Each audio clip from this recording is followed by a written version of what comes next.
to New Jersey. He is a Columbia University graduate detained by the government over his participation in pro-Palestinian demonstrations.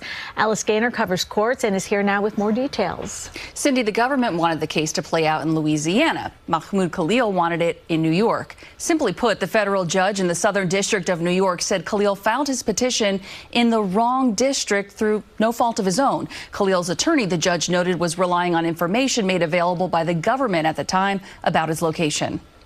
You're going to be under arrest, so turn around. On March 8th, ICE took Mahmoud Khalil into custody at Columbia University campus housing and brought him to a New York field office. He was eventually transported to a detention facility in Elizabeth, New Jersey, then flown to Louisiana. A federal judge in the Southern District of New York ruled that because Khalil's attorney filed a petition on his behalf at 4:40 a.m. while detained in New Jersey, a straightforward application of the District of Confinement and Immediate Custodian rules therefore dictates that Khalil's petition should have been filed in the United States District Court for the District of New Jersey, not in this court. Khalil's petition questions the detention of the green card holder who is married to an American citizen. The judge noted in the order, many of the facts in this case are hotly contested. Khalil's petition, the judge says, depicts him as an outspoken but peaceful leader of student protests held at Columbia University against Israel's actions in Gaza since the atrocities of October 7th, 2023, and that the government, by contrast, describes Khalil as leading activities aligned to Hamas, siding with terrorists, and a threat to the foreign policy and national interests of the United States. On Face the Nation Sunday, Secretary of State Marco Rubio was asked repeatedly if there was any evidence of a link to terrorism. I'm asking about the specific justification for the revocation of his visa. Was there any evidence of material support for terrorism? Was the negotiator negotiating on behalf of people that took over a campus, that vandalized buildings? Negotiating over what? A French researcher was detained on arrival in the U.S., his computer and phone confiscated and searched, and his text criticizing Trump cuts to scientific research were deemed by DHS agents as a hatred of Trump that could be described as terrorism. He was deported the next day. According to a diplomatic source to the AFP, the incident occurred on March 9th. The space researcher was reportedly subject to a random check upon arrival, during which his work computer and personal phones were searched. The same source also reported that messages discussing the Trump administration's treatment of scientists were found. He was reportedly accused of messages that reflect hatred toward Trump and can be described as terrorism. His professional and personal equipment was reportedly confiscated, and the researcher was sent back to Europe the next day. According to another source briefed on the case to AFP, the French researcher was accused by the American authorities of hateful and conspiratorial messages. He was reportedly informed of an FBI investigation for which charges were dropped, the source continued. I'm telling you right now, it's already happening, and I've been saying that. It's being mean to Trump is terrorism, okay? But hey, guess what, dude? There's a high bar, right, to let people into this country. If you have mean thoughts about Trump, good luck. You can't come into the country. Yeah, based. I don't want someone who doesn't like my glorious leader to be in the country. Based. You're a non-citizen. Get the out. Get the out. That's what I say. Yeah. Well. If you don't like the president, then you can't come into the country. That's right. Based. I love free speech, by the way. Except unless it's non-citizens who think mean thoughts about Trump, then I don't like free speech. Yeah. Go around and find out. How dare you? How dare you think mean thoughts about my glorious president? I'm a centrist. Apoliticals, rise up. Just common sense. Yeah. Just doing my common sense. Yeah. We have enough troublemakers in the country. That's terrorism. Why?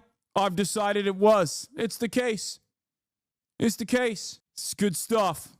If you don't like it, just change the law. Oh, my God. Oh, my God. Should have taken a big-ass gulp out of my Dr. Pepper, extra large Dr. Pepper in between. That's a crime in and of itself, that they're involved in being the negotiator, the spokesperson, this, that, the other. We don't want it. We don't need these people in our country. In a letter dictated by phone from the detention facility in Louisiana, Khalil described himself as a political prisoner, that the Trump administration is targeting me as part of a broader strategy to suppress dissent. Here's the article in French. United States, French researcher expelled by Le Monde. French researcher expelled for expressing a personal opinion on the policies pursued by the Trump administration.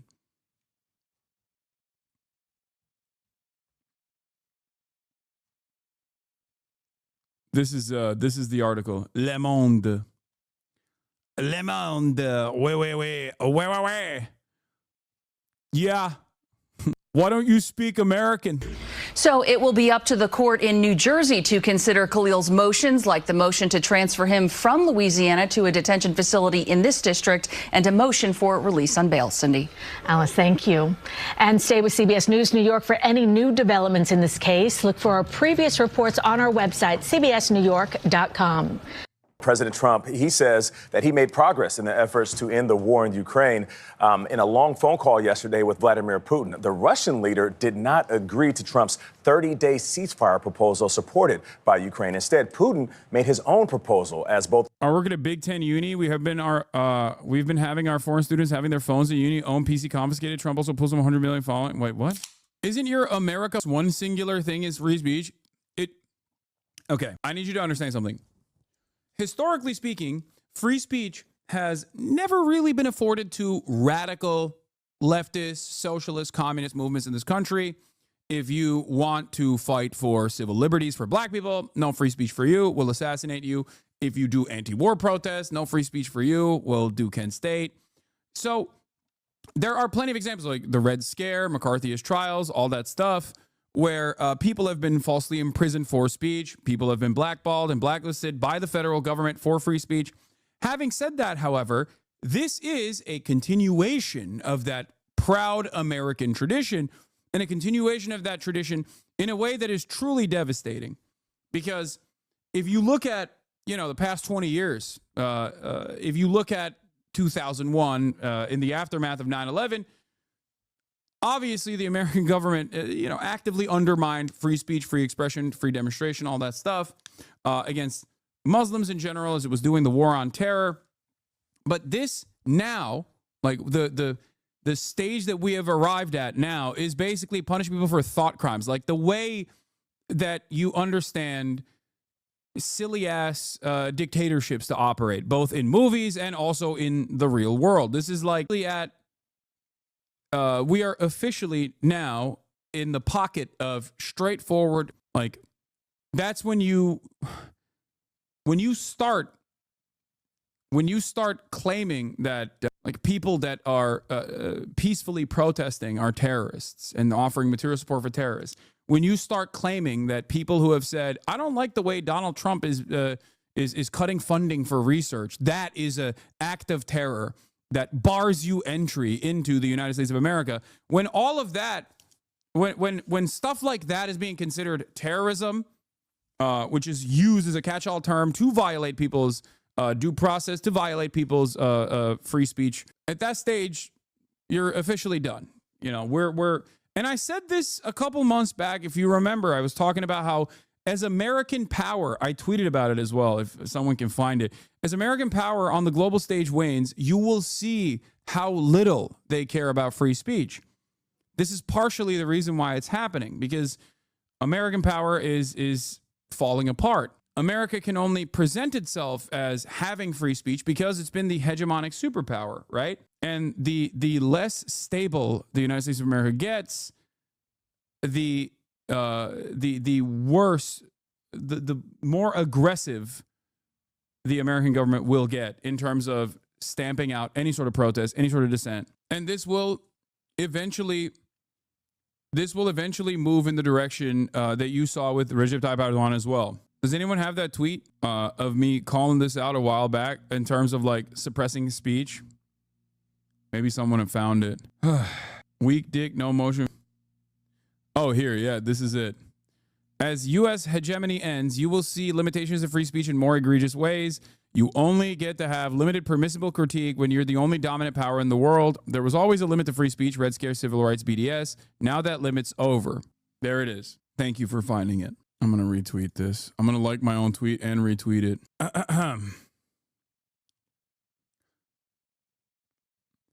So you're saying there's little hope? No, mass mobilization will occur, I think. That's what I'm relying on. That's what I'm hoping for. So far, though, the liberal opposition has not done anything to mobilize. Self-like and self-tweet like biblical pride. Listen, man, if I cooked so hard back then, I'm gonna like my own tweet. I'm like, damn, I cook right there. All right.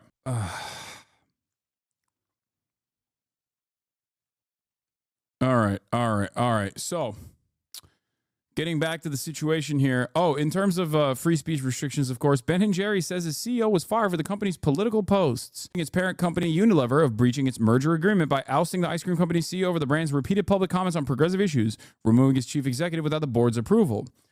It's the latest escalation of an increasingly ugly dispute between the brand and its conglomerate owner that began in 2021. In an amendment complaint filed Tuesday in New York, lawyers for the ice cream brand said that rules stemming from the 2000 merger protects Ben & Jerry's interest by precluding the unilateral removal of a CEO, but Unilever did just that, removing and replacing CEO David Stever by not following the proper protocols, and said it was because of the brand's continued comments on progressive issues. Ben & Jerry's is also pro-Palestine, for those of you who don't know, and lo and behold, they're owned by two Jewish men, Jewish anti-Zionists. The lawsuit said that Unilever's motive for the removal of Stever was due to his commitment to Ben & Jerry's social mission and essential brand integrity, rather than any genuine concerns regarding his performance history. Unilever didn't immediately respond to CNN's request for comment. The UK company announced in March 2024 it was looking to sell Ben & Jerry's and its other ice cream brands. It has not yet completed a deal. Tuesday's complaint is the latest in a string of them against Unilever for attempting to silence the ice cream brand on social media. In January, the company alleged that Unilever unilaterally barred from a post referencing abortion, climate change, and universal health care because it mentioned President Donald Trump. Founded by, not owned by anymore. Yeah, founded by. Yeah. And they've maintained the brand's mission of advocating for social justice throughout the years. All right. Great stuff overall. Also, there is more attacks against free speech and also control over Columbia University. Columbia University is getting close to yielding to President Trump's demands in negotiations to restore $400 million in federal funding. Columbia has until Thursday to agree to 9 far-reaching demands by the Trump administration. The demands include banning masks, empowering campus cops, and putting the school's Department of Middle East, South Asia, African Studies under academic receivership, which means it would no longer be controlled by the faculty. I talked about this yesterday. Megaphonics, I don't know where Libophonics is, but he had a really banger quote on this from Nazi Germany, which did the exact same shit. And the German dean at the time basically said, do we still get funding or what? After demanding that the all the Jews in faculty get deported, or not deported, but like fired. Megaphonics, where's that link you sent me? The one time I'm looking for Libophonics.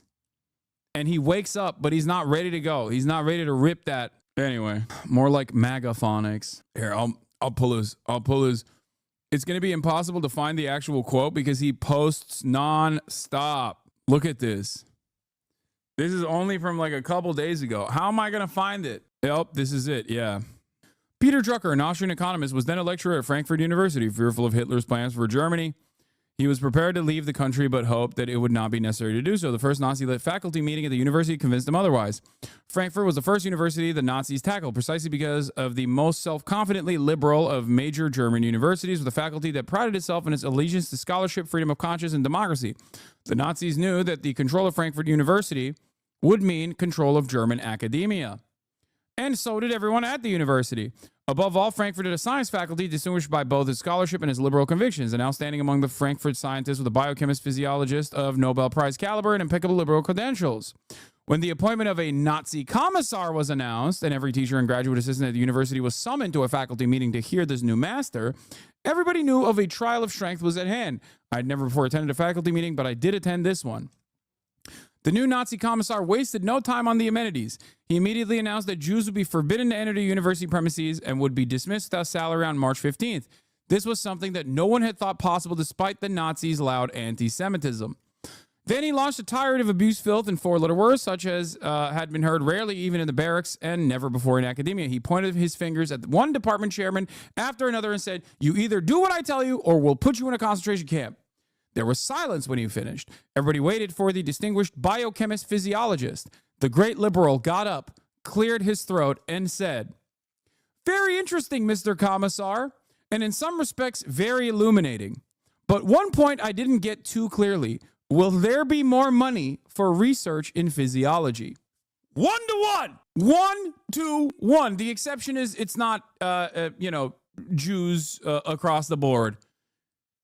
That's it. 1-to-1. For the record, this matches up with what my grandmother said happened in her life story as she left Nazi Germany with her partially Jewish family back then. She passed away about 10 years ago. Well, rest in peace to your grandma. At least she didn't get to see it twice in her lifetime. You know what I mean?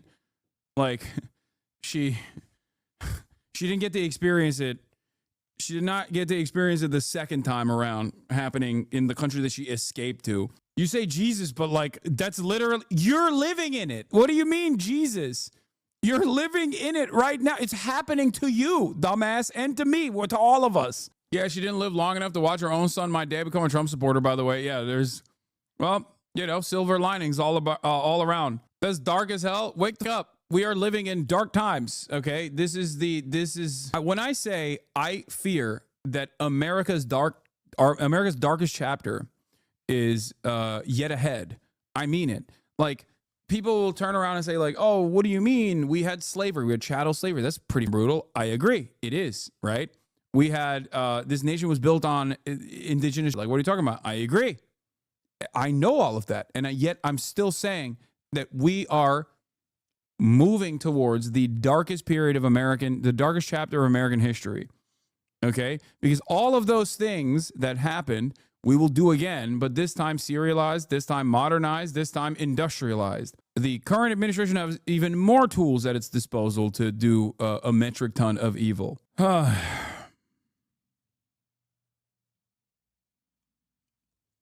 The parallels are there. It is very clear for those with eyes to see. All right. I don't know what else to tell you.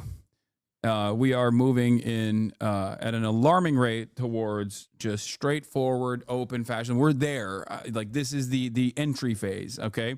We've dipped our toes into it. We've dipped our legs into it. Okay. We're almost at crotch level. Once the permission boundary is breached through the court system, as the Trump administration is actively undermining the court system when it's doing deportations to El Salvador, we will officially move on to the next stage. You have to fund ICE. You have to fund the military. You have to potentially create just cause to be able to utilize the military, right, to the mass deportation protocols. Because right now, the only thing stopping the administration is the ticker tape of legality and the courts that will try to do try to do injunctions and temporary restraining orders on the actions that they're taking. And then beyond that, it's just logistics, right? It's just logistics. Once they figure out the logistics of it, and they've also completely eviscerated the legal structure that could potentially stop it and make it legal to do this kind of thing, which is what they're actively trying to do, this will kick into high gear. Just wondering, what kind of 5-year-old were you to your parents? What? I don't know. I was 5. That's a very strange question. Society is a thin veneer that benefits those who do not play by the rules. Once it is broken, it cannot be replaced without force, no matter the morality. Anyway, we're here. News on the Mahmoud Khalil case. The judge rebuked the Trump admin. This case, the Mahmoud Khalil case, I think, is perhaps the most significant legal case of our time. What happens here will either completely erode the last legal bastion of defense that the institutions have in undermining the Trump agenda. If this court case sides and the Supreme Court sides eventually with the administration, it's over. They now have destroyed one plank. It's already basically like the little crispy Cheeto holding the door together. Okay, once they boulder through it, it's over. It's done. The legal side is cooked. It's over. The only way that the court system will work is at the behest of the administration. Everything that they do will be considered legal, of course. Obviously, they will enforce it through the pre-existing legal structure that will use the institutions to their advantage as long as, you know, the institutions remain. And then the only thing stopping them will be logistics. It is incredibly difficult of an undertaking for this administration to go out and do mass door knocking operations and fucking arrest everybody. Okay? Very, very, very difficult. My friends, oh yeah, this is basically, yes, the courts against the Trump admin. That's what this is. Now let's get back to foreign policy. Dude, I doubt this affects any citizens. No way Republicans go after free speech of citizens. We would revolt in the U.S.